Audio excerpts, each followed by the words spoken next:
What up, everybody? It's your man Danelle, aka Small Guy Promotions, aka the Omaha Fatty, coming with another podcast episode of What's Up Omaha. Shout out to my man CJ coming up in the podcast today for the first time. What's up, CJ? Hey, how you doing? I'm good. I'm pretty good. Just got done eating. Getting ready for Jiu-Jitsu later that I can't really do anything at because I'm hurt, but ready to go watch some practice. Well, first things first, what'd you eat? I had Chipotle. Got a burrito bowl. Just bashed on that real quick. That's always solid, man. That's always solid. Absolutely. I was gonna get Arby's, but the line was too long, and I was like, I might as well get something decently healthy. So yeah, we got one right across the street, pretty much. So yeah, it could be trouble, but it's dangerous. It's not local, so we don't eat there too much. So that makes sense. I mean, I guess the owners could be franchisees. We don't know, but that's true. That is always the thing. I didn't actually know that restaurants could be franchised until I was like a senior in high school because I never really thought about it. I thought they were all just like chain restaurants. Yeah. Until like we went to the Chick-fil-A, I think it was over here. Then they were like had a whole class on that in high school. And I was like, oh, that's actually really interesting. I had no idea. Yeah, man. I mean, I only knew about it because I just remember working at McDonald's back in the day and like going through the training and stuff, like or something. I don't know. I feel like franchises were brought up at some point or something. I don't know. No, absolutely. Yeah. I think that's probably because I never really worked in a fast food restaurant. I was always like a lifeguard. So I had the simple job where I just had to go sit and watch a pool all day. Yeah. So, speaking of, we'll get into the meat of what we're going to talk about. You had talked about the podcast before. Well, we had talked about the podcast before and possibly having you on as a guest. And I'm like, yeah, man, I have friends on. Like, we can just talk about whatever. It don't matter. So for you guys watching or listening, CJ and I train Jiu-Jitsu at 10th Planet Omaha. That's where I first met CJ. But CJ actually, went to Bellevue East, right? I mean, yep. He's quite younger than I am, though. So, we didn't know each other from the school days or anything like that. But yeah, man, what year did you graduate? I graduated in 2014. I graduated with RJ, actually. Man, you guys are just young pups, man. Yeah, because I ran track with RJ for all 4 years, or at least a couple of years. Me and RJ ran track. Yeah. So I remember when you came in and like he was like, "Here, you guys recognize each other or whatever." So, oh man, oh yeah. So that was funny. Yeah. So what made you actually start training at 10 Planet? Yeah. So I actually thought about. So I played sports like my entire life. So then when I went to college, I ran track there, and then after like my senior year, I had my sophomore year, I had a really bad ankle injury, like going into my sophomore year of college. And then by like my senior year, my ankle was just like done. So I had to quit running track my senior year. So I took about like 2 years off of not doing sports. And I just was craving competition. Like I needed something to do. I was just tired of being lazy and just like playing video games all day. And like, I wanted something different with like just to do with my day.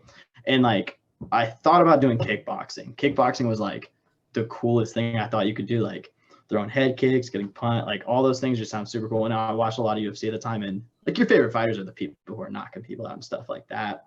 But playing football, CTE, brain injuries, talking normally, I enjoy doing those things. And I thought like if I did do like kickboxing or some sort of like punching or anything like that, I figured I'd like sparring because the competition side of things.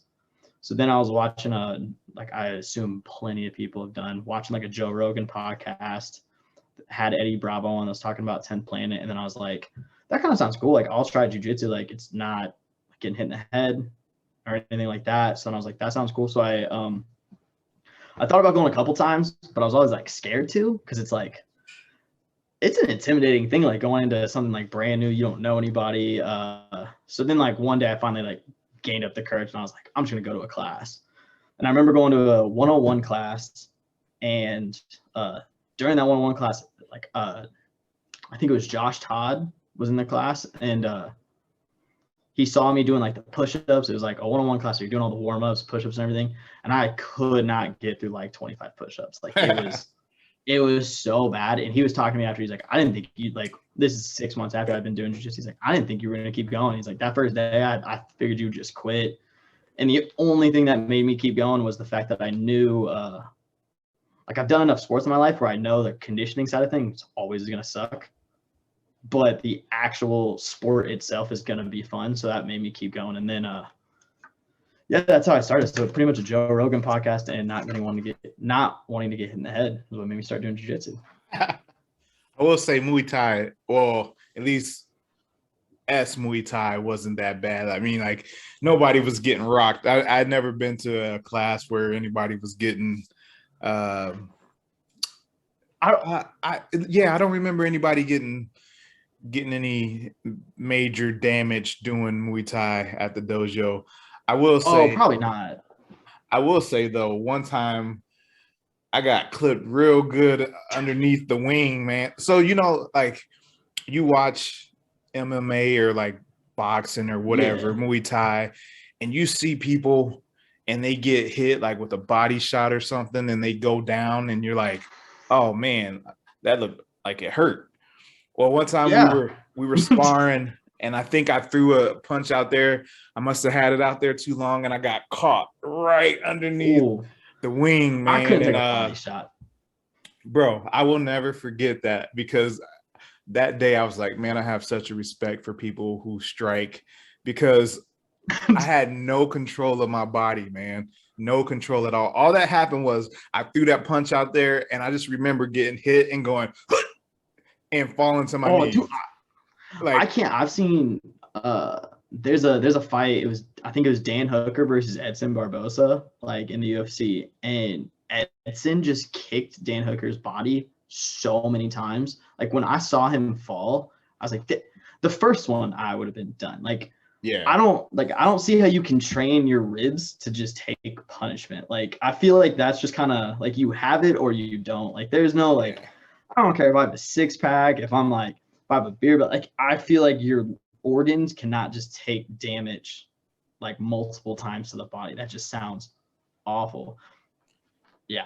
That's why you got to train with those medicine balls and all that stuff. And yeah, I feel you though, man. Like I mean, like that was the only time I was just like, what the heck just happened, man?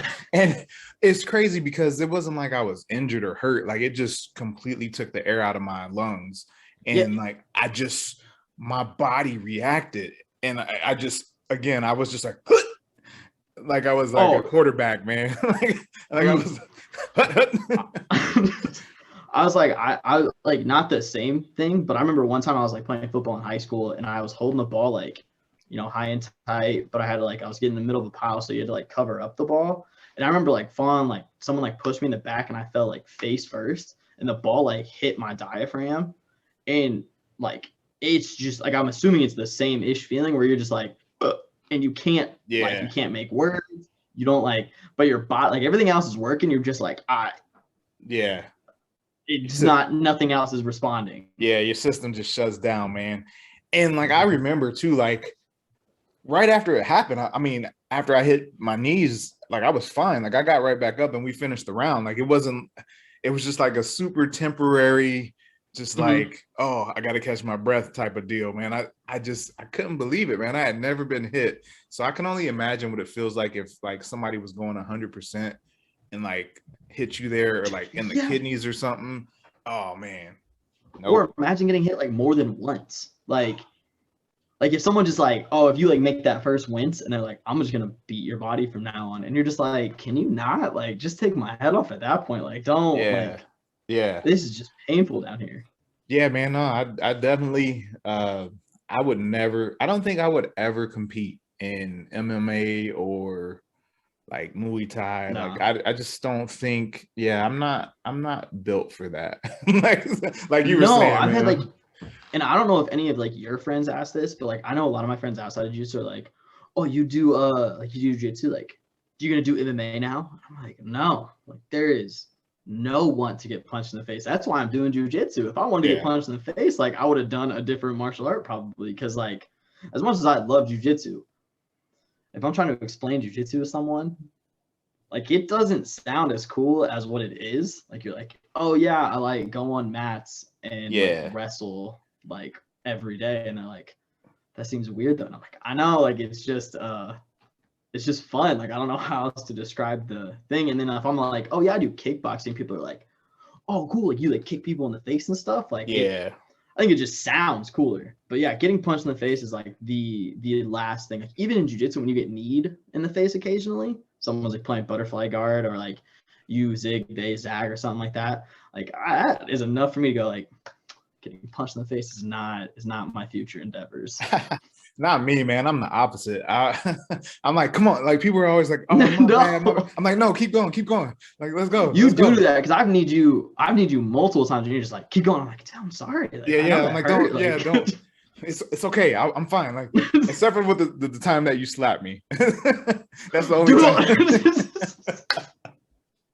Oh man. Okay, but in my defense, you slapped yourself with my hand. Like I was story that you say to the cops, man. Like nah, man. What happened was like he grabbed my hand and slapped himself. You did grab my hand. Like I was holding and you try to rip my hand off the grip, and like the pressure slapped, like you pulled directly pulled my hand into your face. That's how I remember it.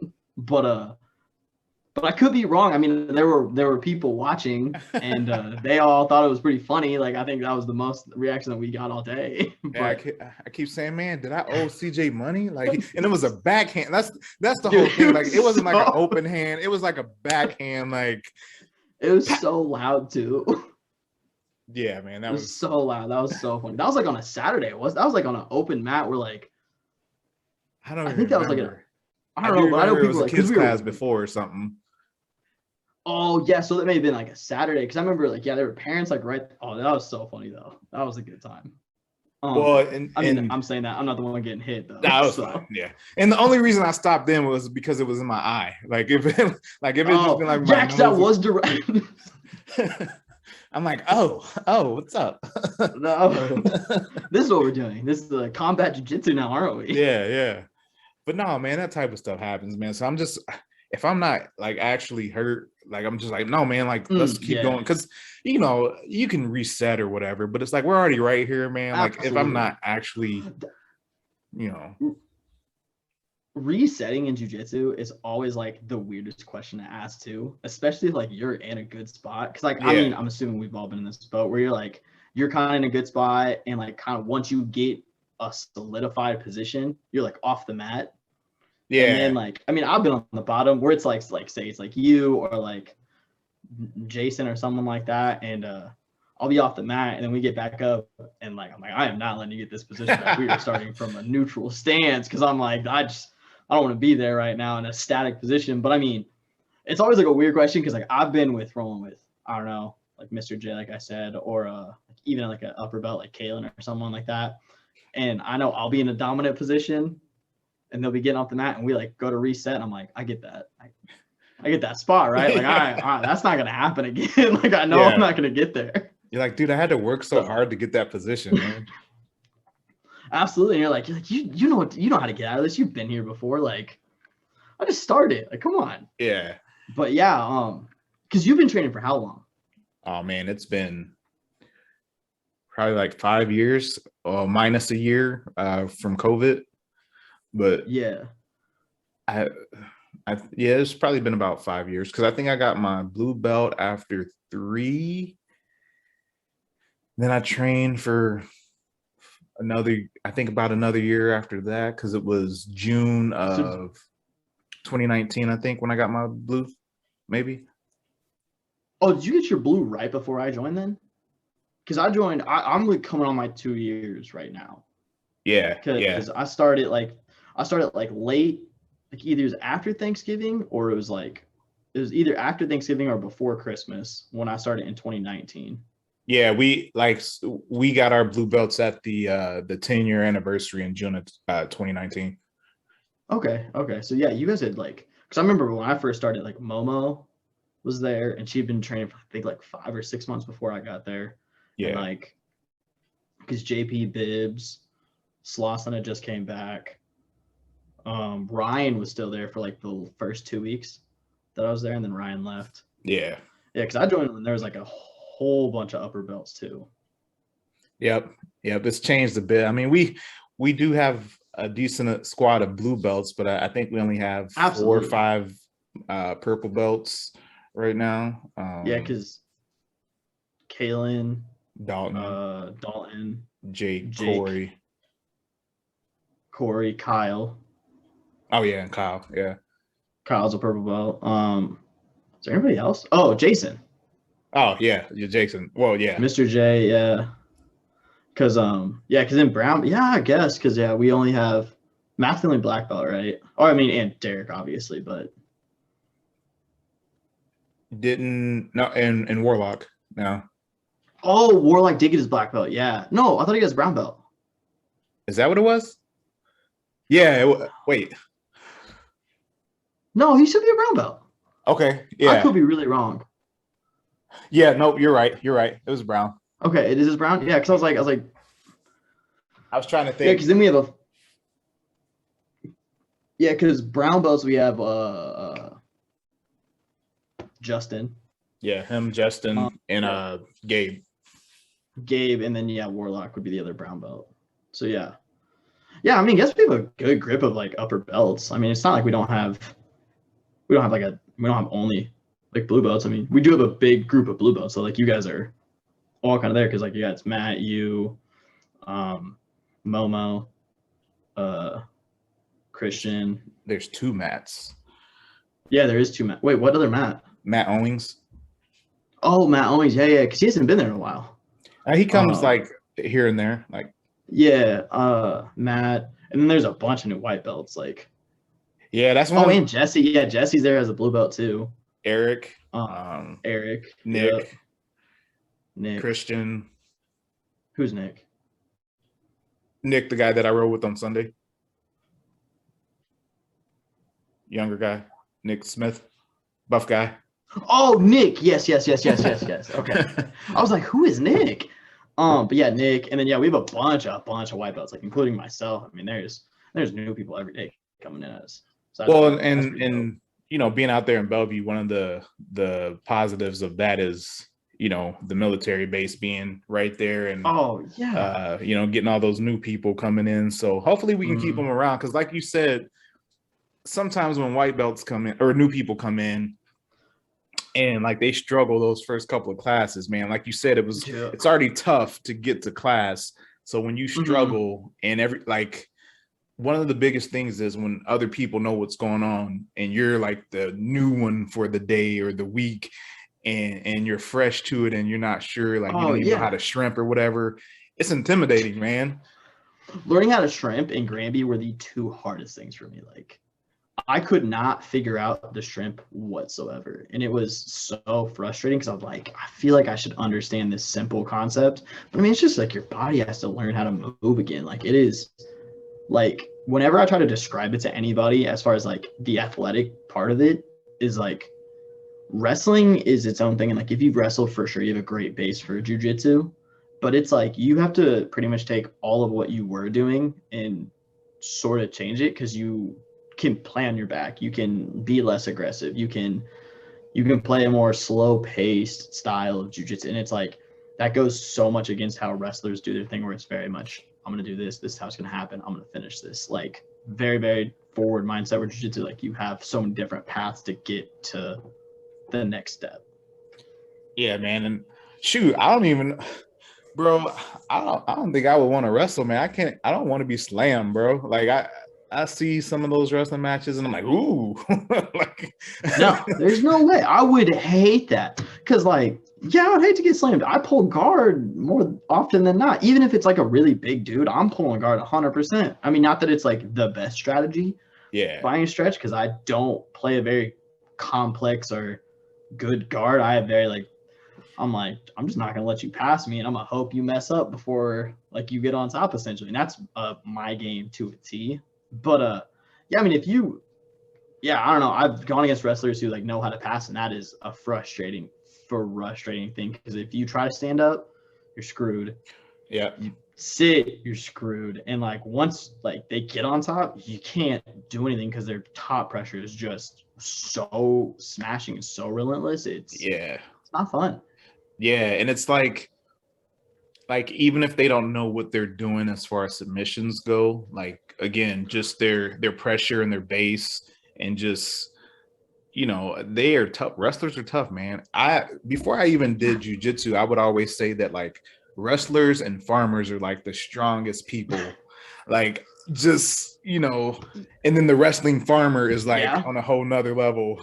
Oh yeah, Brock Lesnar. Absolutely, I would agree. Brock Lesnar, just wrestler and just D1 wrestler, North Dakota farmer or something like that. Just strong just you're ridiculous at that point. Like, let me just go ahead and lay on my back, bro, and we just go from there. Like, let me just tap before we start. Like, you get the victory. I know how this is gonna go down. Like, we'll just go to different people. It's like, why are you not tired yet, bro? You're not even breathing hard.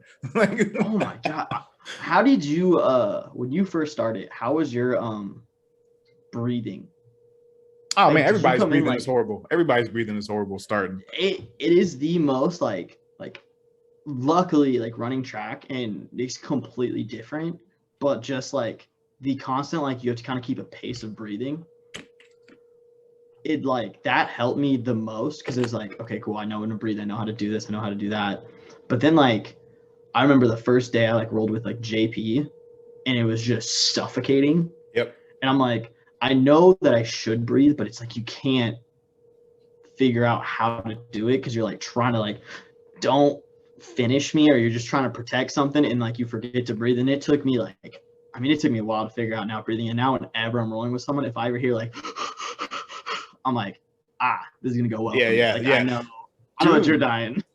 Dudes, like that's the thing too. Like even if you you're in shape. If you're in shape in a different sport, it doesn't always always like show in jiu-jitsu. It doesn't necessarily. It's not the same. It's not a parallel thing. So no. Derek, I remember, would always say, we have marathon runners that come in here who are tired after the first minute because it's different muscles, it's different movements. And a lot of it too is mental. Like when you get into a spot that you've never been in and it's uncomfortable and your arms up over your head or both of your arms up or, you got a big dude on you, like, it's not fun. And you're just like, oh, panic. Oh, like you kind of freak out a little bit. Like I got to get out of here. And then you can't get out of here because you don't know what you're doing. So it's just absolutely. And so, yeah, man, that's what I always try to tell new people, man. Like the faster that you can control your breathing, like the better. And you're still going to have trouble. Like if you're going against an upper belt, you're still going to, your breathing's probably still going to be jacked up. But if you can just like take a second, if you're not being submitted, like if you're not in danger, like immediate danger, like try to just take a quick breath, like just close your eyes, take a second, like, hey, I'm okay, I'm right here.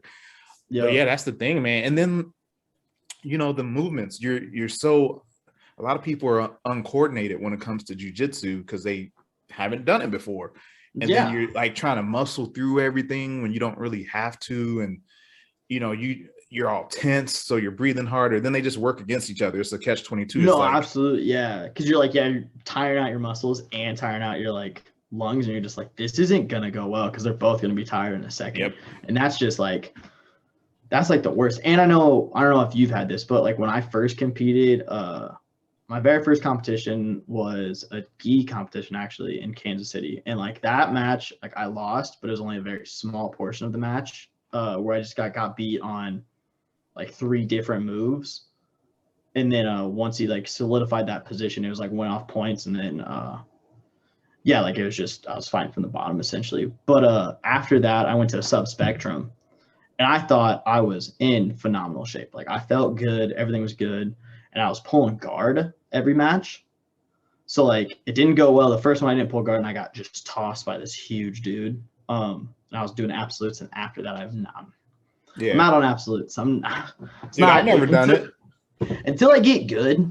like, and I can understand how to protect myself at all times, then for sure absolutes will be in the picture. But like right now, it's just, I got tossed by a big guy. It was not a fun time.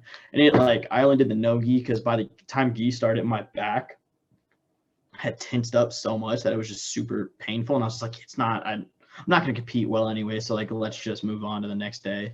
But then my third competition, I went to a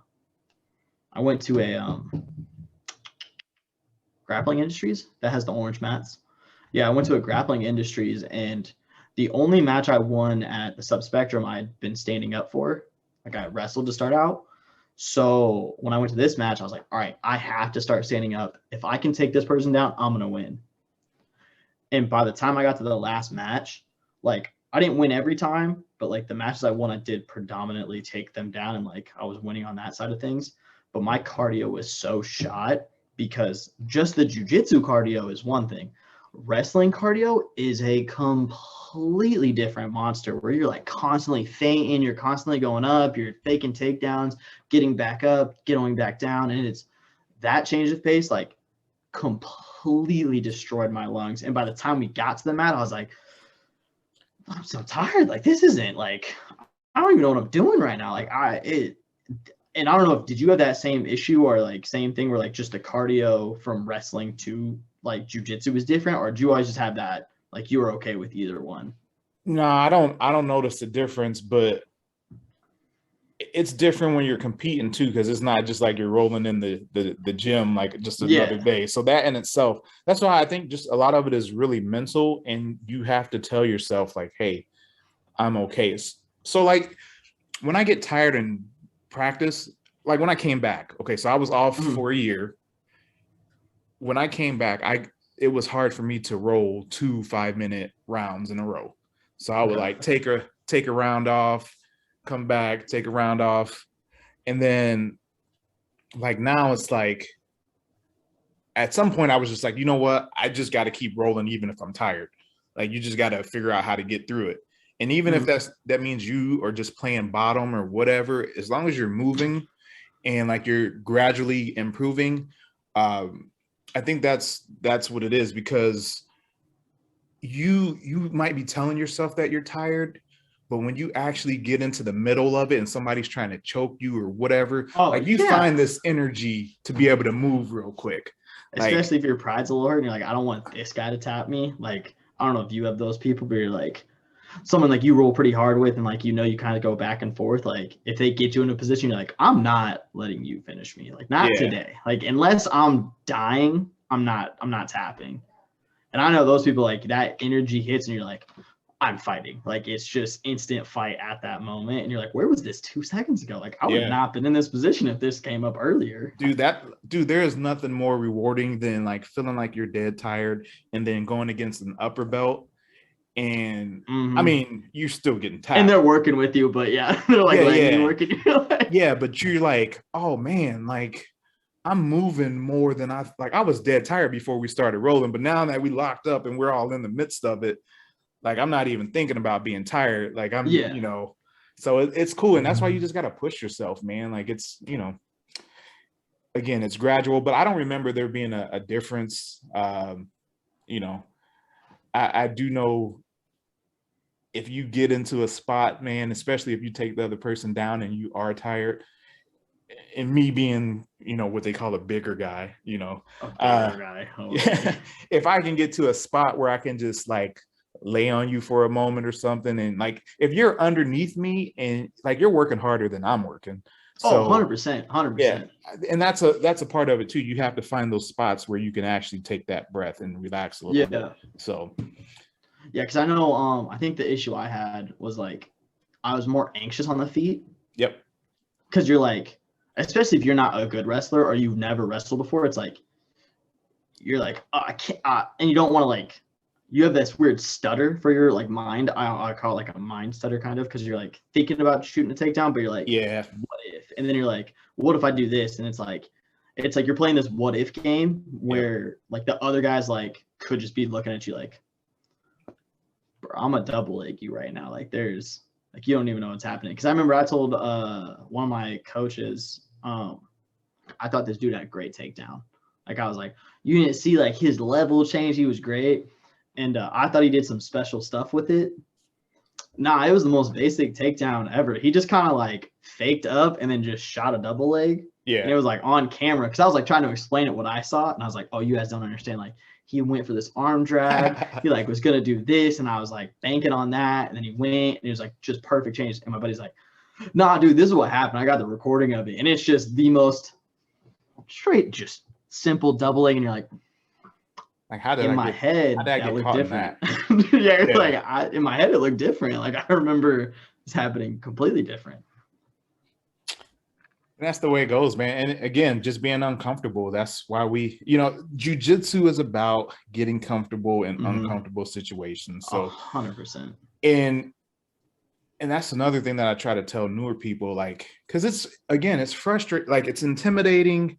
And then when you go and you see stuff like that you're being taught and you can't do it right away, it gets frustrating, man. Or then like you get your first live roll in and you're going in it thinking one thing, and then you find out, oh man, I really am not that good. Like, yeah, I remember the first thing I learned like in the 101 class was a hip bump sweep. Yeah. And you're like thinking like, oh, if someone gets on top of me, I'm just gonna pop up, do my hip bump sweep. I've never hit a hip bump sweep in my entire life. Like, yeah, other than if I'm rolling with like someone who is a kid, like I've done it to kids, like when I'm rolling around and I'm just like, I want to be like, you're not gonna pass my guard. This isn't gonna be fun. So I'm just like, I'll do a funny hip bump sweep there. But other than that, like if I'm rolling against you or anybody that's an adult, I have never once hit the hip bump sweep because it's just, I don't get it. It's got like the stars have to align, man. Like, yeah, like it's not, you need that person completely up. They can't be going forward at all. And it's just one of those things like it. And I remember I tried that move when I first started hundreds of times. Like I'd be like, this is going to work. And after figuring out like, this is like, I just figured it wasn't a me thing. Like I thought I was just doing it wrong. And then you find out like a lot of people, the hip bump sweep is just the hardest, the easiest one to teach, the hardest one to execute. And you're just like, oh, okay, I'm not like that incompetent at jiu-jitsu. It's just this move is very difficult to do at a high level. And yeah, it comes with everything in jiu-jitsu. Like you kind of know what you're doing, but to finally hit it is a completely different monster that it is. I'm just hitting arm bars now. Like I'm just trying to hit arm bars. There's so many things that I don't do well. Like even like having someone in my guard and trying to reach up and control their posture, like that's the most horrible thing. Like I'm like, even against dudes who are not big and people, again, me being a bigger guy, me trying to reach up and control someone's posture, it's just, I don't know, man. It's not easy. It's not easy. And it's one thing when we're drilling stuff and we're letting each other like get reps, but going live and trying to pull someone down, it's not that easy, man. Yeah. And so whatever. I don't even like being there. No, and like I don't know if you play much full guard. Like I don't even touch full guard, but when people have a really good full guard, it like makes me think so much higher of them because I'm like, I don't get how you break people's pressure. Because I know I was listening to your conversation with Logan like a year ago, and it made me think like Logan's guard is one of the most ridiculous things to get into because that dude's arm bars and triangles are so good when he's like on point. Because like I feel like my posture is pretty good at staying up, and like if Logan's in my like guard, I'm not getting like I'm getting out of guard and going to butterflies or doing something else. Like there's no way I'm pulling his posture down. That dude puts me in triangles consistently, and I'm like I feel like I'm in a good postured up position. It's just triangle. He just got them long legs, man. Yeah, but he also breaks your I mean, he's just guarded. Like posture breaking, his long legs. I mean, it's just his whole game is very like that guard that full guard focused. Yeah. That it's just like the breaking the posture down and stuff. You like looking like that makes sense. Like I can see how he would hip bump sweep people consistently because you have to stay up so high. Or else you're getting triangles, you're getting arm bars, you're getting in bad positions. Yeah. So. Yeah, and that's the thing too, man. Body styles. I mean, it works for somebody else. may not necessarily work for you. And like for me, like that type of stuff with short legs, I'm just really not trying that stuff. I would rather go to quarter guard or half guard, or lockdown or something, just whatever. But I'm definitely not trying to play the the guard game, the full guard game. Like that's just not in my repertoire. No, absolutely. Maybe Absolutely not. maybe someday, maybe when I'm, able to consistently be around, 195 and have guys who are smaller, and I can actually I can't get my legs closed around a lot of guys, man. So, I can't get my legs closed around anybody. Like I remember the first time I was like learning it. I was with I think it was JP was my partner or something like that. And I just like figuring out how to get my legs around someone and latched. Yep. And they were like, well, don't let me break your guard. And I'm like, no, like that seems like painful. Like I don't want to keep my like, especially if someone like if they put their hips in the right spot, it doesn't feel good. And I'm like, I'd rather just put my knees in front of you and then you just get around this. Like this is gonna be a lot better for me and it's gonna be a lot harder for you. Yeah, I'd rather let you go ahead and start mount. Like go ahead, take mount. I was like, whatever. Yep. Yeah, and like I don't know, what do you think? Because I know like I was talking about this with Matt Hester yesterday or the other day. Like I have so many bad habits that I'm like realizing now. Like I let people take my back. Obviously if like my level people, like obviously if they're better than me, I'm not letting them take my back. They're just taking it for fun. Yeah. But like if it's someone my level, like I give my back up so much. And it's because I don't like being in side control. And I'm like, I'd rather get out of back control consistently than get into side control. Because if you're in side control, I am Kimura City. Like my arms are so tight, like my shoulders are so tight. If they put me in a Kimura or a key lock or anything like that or Americana, I'm like, cool, you win. Like tap out. I'm out. Dude, I can't even, bro. My shoulder is so bad right now. It's been popping lately, like just randomly, which has never done that before. Well, that's not good. Yeah, so I'm just like, whatever, man. Like tap early. Tap early and often. That's tap early and often. Dude, so is that what you need to start doing? Is that what I need to start doing? Is just armbar you when I'm rolling? Because like, nah, man, you know me. I'm just gonna be here. Like, I'm not letting you have an arm. Like, if you get it, it's gonna be, So what happens? Like what you were saying, the bad habits. I've got a ton of bad habits. I give people my back all the time, like white belts, whoever. Like so, and I think it's a bad habit because it's so tough to tap me from a rear naked choke. Mm-hmm. So like I'll fight it for a little bit, but I'm like, okay, you can just take my back, and then I'm gonna try to safe haven or whatever. I'm just gonna hand fight and keep tucking my chin. That's all David trying to get you with a rear naked the other day, and I'm like, just go short choke. Like did you see me do like this? Like I raised my chin up. So. Yeah, I saw that. Oh, I thought he was gonna stretch you out. That's why I was like, go for the short choke and just stretch you. Because I remember you were saying like you tap because Matt, like when I was body, Matt, the body twist, and I'm like, well, just body twist, and he'll tap from that because like I think everybody taps from that in general because it's not a fun position to be in. Yeah, but yeah, like I've come more to I'll do a not a short choke, but the jaw. Oh, like the face crank cross almost. Face. Yeah, because it's like, bro, if you're not gonna let me take your neck, like I'm not gonna give up this good position because like I can't get your neck. Like you can, like a face crank is legal, like in some competitions, but yeah, like bad habits. I do the same thing where I'm like, all right, I'll just safe haven out of this, or I'll dark haven out of this, and just fight from getting back up. And it is because like I'm decent at getting out of back control. Like I'm not super afraid of getting choked out unless it's like certain people. Obviously I don't want on my back, but I mean if they're my level, I know I can get out of back control pretty consistently. So I fall into this habit of doing it over and over and over again. And then when you roll with high level people, you're like, why did I let them get there? Yeah, like if you're in a position you don't feel the urgency, so then you're like, oh no, like you have my back and I can't get out now and I'm screwed. Well, shoot, man, even like I've been surprised a couple times recently that Jason Peters, who's a real solid dude who's been training for years, he's in the Air Force or something. He's gone now. I think he's deployed or something. But you is that the guy who comes in what they call him in the group chat? I'm not sure. I can't think of it, but he's a army guy. You said like, and he's a white belt. Yeah. That's been training Yeah, for he years, came but just in. not consistently. Yeah, he came in, and I was like, I think I rolled with. If it's who I'm thinking of, I rolled with him. Dark I was like, hair, oh, like cool. probably Like, like 6'1", 6 yeah, 2. short hair though. Yeah. Yeah, and kind of butt, like not jacked, but like Yeah, definitely. he's fit. Yeah, definitely fit. Yeah, I rolled with him, and I was like, oh, cool, white belt, and I'm thinking like brand new white belt, kind of Oh like yeah. maybe he's done some stuff, and that dude came at me hard, and I was Love like, rolling with him.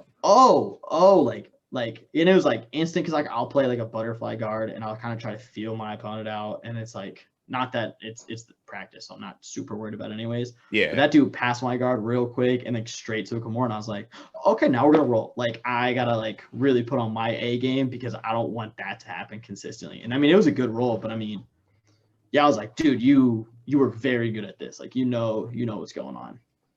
That's fine. Yeah, he I remembered him from the old location, so we always had good rolls. Mm-hmm. And you know, I had gotten him a couple of times. I don't think he ever got me, but at the new location, when I came back, man, I was like, oh, I remember him being tough. And sure enough, like he got my back, and I was like, whatever, I'm fine. And he did the thing where, you know, you take the arm bar from the back. Mm-hmm. You know, he's trying to throw his foot over and stuff, and I'm like, no. And then I think he faked for like the choke or something, and I reacted to that, and then he got my arm extended, man, and he got me, and I was like, yo, I'm like, okay, I got to be careful of that now. Now that's what a lot of people are going for. Like I know Jake, that's what he's working on, is that the arm fake choke. Well, just taking the arm from the back, instead of taking the choke. Yeah, and people are so good at getting out of back control now, or just like not getting choked from the back. Like you gotta find, like, I mean, dude, freaking Kalen tries to truck me from the back. Like he'll go straight to my back just to truck, and I'm just like, dude, I don't even like having people's back. I'm not strong there. There's so many spots, dude, that I need improvement on, but that's a part of the journey as well, man. So yeah, because you don't like. I was gonna say, I don't think you've taken my back. Yeah, like, I won't really. Like, I mean, you've had times that you could take it, but you choose not to. Because I remember when you did the that gift wrap choke, and I was like, okay, take my back, like, and you were like, nah, I'm just gonna not do that today. Yeah, fat guy jiu-jitsu. I was demoralizing. I got out of practice. I was like, I didn't think that could happen. Like I thought I was in a good spot. And you know, that's again one of those things with the body types, man. It's just because I outweigh you by so much, because I've tried that on a couple of other people who are bigger, and it doesn't work. It doesn't work. They just like I tried it on Rodney. I was like, hey Rodney, can I try this on you? And he's like, yeah. I was like, I've been working on this. Rodney's a big dude too. Yeah, but so just if you have those wide shoulders and stuff, it just, I think with you, it was just I was able to, like, your shoulders weren't open all the way. Mm-hmm. So like I was able to get them like this a little bit. So it just made it real uncomfortable. Yeah, I do protect my neck a little bit, and I bring it up, and I'm like almost like I'm falling asleep. Yeah, is how I like to call it. Like I'm just going, like I'm in this position because it's like protects my neck. And like, I mean, I know you didn't train in the gi. You've never trained in the gi, have you? Nope.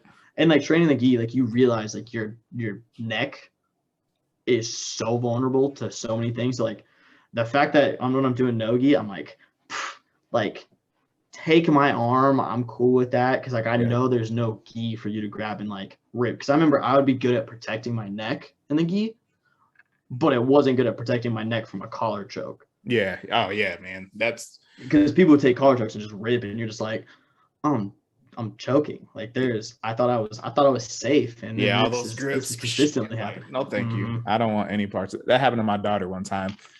Because the kids because you guys don't teach in the gi, or like they taught in the gi, but that's why I was like, I told her after that point, I was like, and that was when she was 12, and she was going against a 16-year-old boy, and that's wild too. He did that, and I said, you never have to compete in gi again. Like if we were going to train the kids in gi, whatever, but they're not learning gi stuff, so I was like, they had always done gi and no gi before then. Mm-hmm. And then after that, I was like, yeah, you don't have to do it anymore if you don't want to. She's never. No, and it makes sense because, like, I mean, as someone who didn't really train much before I started training in the gi, because I was at 10th Planet for a month or two, and then I went to Omaha BJJ where I was training in the gi, And then there in the gi, yeah, like you realize it is a vastly different like game, especially like competing or stuff like that. Cause like Oh yeah. in the gi, if we're standing up, I don't have an issue with taking you down because I can use the grips, I can pull you down, I can do a lot of different things. And no gi, that's a whole different like game because like I'll arm drag someone in no gi, but like double legging people or single legs, like I don't single leg anybody because I guillotine people. Like I try to go for guillotines, and I know I'll give up my neck so much in single legs because I don't feel comfortable. I don't have enough reps doing a single leg, and now that my knee is hopefully not super mangled, but mangled a little bit, I don't think takedowns are in my future just because I don't like them, and then this happens. I can avoid takedowns from now on. Man, everybody has to find their own game, man. That's what's good about jiu-jitsu. Like Absolutely. we can learn it however much, but we tailor it to work for us. Like yesterday, the stuff we were doing, my guy was like, he's got to be like 6'3", man. I don't know. Who'd you go with? A newer guy named Jesse. He's only come in a couple times. Okay. Bald head. He has a black rash guard with blue sleeves. But like we were doing a thing where I had to like take his back and use my leg to hook his leg. And I'm like, bro, I can't even reach his leg. So I just had to modify it. This is not my thing. Yeah, because I know we'll learn those we learn the like some of the stuff in 101. Anytime we do triangle stuff, I'm like, I'm never gonna do a triangle. Yeah. Like triangles just aren't the thing for me. Like I just don't, unless like the only thing I really like, same thing with rubber guard. If I ever go to rubber guard, I'm doing a go-go plata, or I'm doing I'm going all the way over to a omoplata. Other than that, I'm not doing anything else from rubber guard because it's just so many different things, and your legs have to be in these awkward positions. I'm like, nah, I can go, and I can omoplata because it just kicks all the way through. My belly gets in the way, bro. I'm like, I gotta reach and grab my own toes around your neck. Like, nah, I can't do that, bro. Like, no, like whatever, man. So, and I'm like, I'm okay with that. We'll see what happens. I don't know. I haven't started stretching in 5 years, so I don't think that's probably going to change just because I said the same thing. Like I've stretched a decent amount since my groin injury, just because like you're kind of forced to. Yeah. But like stretching my hamstrings or like other than what I do to stretch my groin out, because it does stretch my hips out a little bit, but like anything else, I neglect so much. Like even just simple like touching your toes to get your back extended, like just get your hamstrings and everything like stretched, and then your lower back. Yeah. I'm always like, I'm gonna get into this. It's like I never get into this. Yeah, nope. It's just, I don't have the there's no injury there yet, so I'm like, I'm good. Like it's fine. I'm like, I'll just work around that. But at some point, man, I need to, because my hips need to open up more, man. Like I need to get that. But well, hey, man, it's closing in on 7:30. We got class at 8. So yeah, it is, because I don't know how much of a drive you have, but no, I mean, I appreciate you having me on and talking about some jiu-jitsu. Yeah, it's always good, man. And any guest that comes on the podcast has an open invitation to come back. So whenever you want to come back, just let me know. We can do it again. All right, man. Absolutely. Yeah, man. So it'll be out there on, YouTube, Spotify, and all that, Google Podcasts, Apple Podcasts. Spotify has videos now. So this will actually be loaded as a video and audio on Spotify. So that's pretty cool. That's a new thing that they just started doing. But yeah, man, thank you for being on. I'll see you at class. Absolutely. And come back sometime. I definitely appreciate you having me on again. All right, cool. Hey, hold on before we go. Yeah, absolutely. So I've only called you CJ, but one time Mama Hester, she called you by your full name. Yeah. Can you tell the people what your full name is, CJ? My full name is Christopher Joseph Harrison. I was like, who? I was like, who is that? Yeah. When I signed up, I put Christopher down because I thought it was gonna have like a thing. I thought it was like for payment purposes. Yeah. So I put Christopher down because like if it checks your name, it like comes. If I put Christopher down and like if I put CJ down in my card, and if they run the card a certain way, like it'll come up rejected. So I was like, I'll put Christopher down. And then I realized that wasn't the billing information. It was just like for your login, and I was just like, started calling me Christopher, and I was like, oh, like, yeah, she said that one time. I was like, who is that? We got a nah, new guy. if I hear it, I think I'm in trouble, or like my grandma's in town, because like no one else calls me Christopher except for my mom and my grandma. That's funny. Well, all right, Christopher. Thank you again for being on. Yes, please make sure you subscribe if you're tuning into the podcast, man. Again, it's out there, Spotify, YouTube, wherever you're streaming podcasts. That's where What's Up Omaha is. I appreciate all the support. Please share and let us, reach more people. That's what it's all about. We just come to have a good time, spread love, and smile a little bit. So smile, help someone else smile, laugh and help someone else laugh all day, every day. Thank y'all. All right, CJ.